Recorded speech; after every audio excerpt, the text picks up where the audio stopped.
Morning good morning. தம்ப்லைனை பார்த்தாலே தெரிஞ்சிருக்கும் இது என்ன வீடியோன்னு. பொங்கல் vlog தான். எழுந்ததும் பெட்ஷீட்லாம் மடித்து வச்சுட்டேன். இதான் என்னோடய பொங்கல் அவுட்ஃபிட். எப்படி இருக்குன்னு கமெண்ட் பண்ணிடுங்க. மெஹந்தி எப்படி இருக்குது இதையும் கமெண்ட்டில் சொல்லுங்கள். இன்றைக்கி என் தங்கச்சியோட பர்த்டே போய் அவளுக்கு விஷ் பண்ணிட்டு வந்துட்டேன். என்னடா அவளும் ஹவுஸ் அனிமல் தான், அதனால தான் விஷ் பண்ணேன். பீச் போயிட்டு மூஞ்செல்லாம் பார்த்துட்டு ப்ரஷ் பண்ணிட்டு நெக்ஸ்ட்டு எங்கள் வீட்டில் ஆட்டுக்குட்டி கண்ணுக்குட்டிலாம் இருக்குது, அதுக்கெல்லாம் போய் விஷ் பண்ணேன். இது எங்கள் பாட்டி போட்டாங்கன்னு யாரும் நினச்சிடாதீங்க, எங்கள் ஆன்ட்டி தான் போட்டாங்க. இவங்க அவுட்லைன் போட்டு போடுறாங்க. அப்படி வருதா? நான் கூட லெஃப்ட்ல இருந்து அப்படியே போயிடு நினைச்சேன்.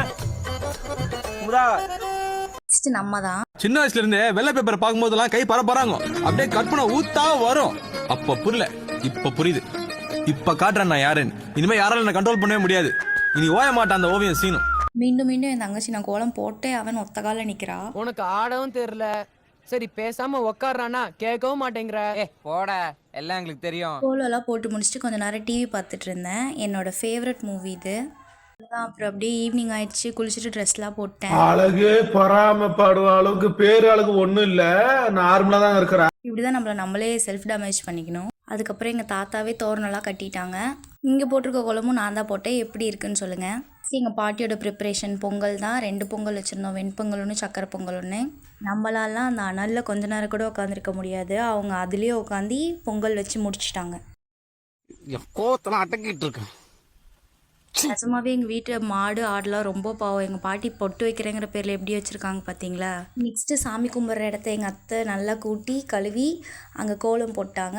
அதில் எங்கள் தாத்தா படையெல்லாம் போட்டு பூஜைக்கு தேவையான எல்லாமே பண்ணிட்டாங்க. எங்கள் வீட்டில் வருஷம் பொங்கல் இப்படி தான் வைப்போம். இந்த 2026ஓட பொங்கலும் இப்படி தான் போச்சு எங்களுக்கு. நல்ல நேரத்துக்காக வெயிட் பண்ணிகிட்ருக்காங்க. பெருசாக யாரையும் இன்வைட் பண்ணல. வீட்டு பக்கத்தில் இருக்கவங்க, அப்புறம் பொங்கல் வைக்காமல் இருப்பாங்களா, அவங்களெல்லாம் வருஷம் கூப்பிடுவாங்க. அதே மாதிரி இந்த வருஷமும் கூப்பிட்டாங்க. அவங்கெல்லாம் வந்திருந்தாங்க. என் தங்கச்சியோட ஃப்ரெண்ட்ஸ்லாம் வந்திருந்தாங்க. ஃபோட்டோஸ்லாம் எடுத்துகிட்டு நல்லா ஜாலியாக இருந்தது இந்த பொங்கல். தாத்தா சாமி கும்பிட ஸ்டார்ட் பண்ணிட்டாங்க. இந்த உழவர் திருநாள் கொண்டாடுறதுக்கு ரீசனே நம்ம விவசாயிங்களெல்லாம் பெருமைப்படுத்துறதுக்காக தான். எங்கள் தாத்தா பாட்டி விவசாயிங்க தான். இந்த குட்டி வாண்டி என் க்ளோஸ் ஃப்ரெண்டோட குழந்தை. அவள் எனக்கா அவளுக்கு பயங்கிறதே கிடையாது. அப்படிதான் அவள் அன்னைக்கு ஃபுல்லாக பண்ணிட்டு இருந்தா. என் ஃப்ரெண்டு சின்ன வயசுல பார்த்த மாதிரியே இருக்கு எனக்கு. அடிக்கிறது 5 நிமிஷம் கிடையாது, 110 கிலோ வெயிட் தூக்குற அந்த லாரன்ஸ். ஃபைனலி கற்பூரம் காட்டிட்டாங்க. தெய்வமே தெய்வமே நன்றி சொல். இந்த மாதிரி ஃபன்னான vlog பார்க்க என்னோட சேனலை சப்ஸ்கிரைப் பண்ணி வச்சுக்கோங்க.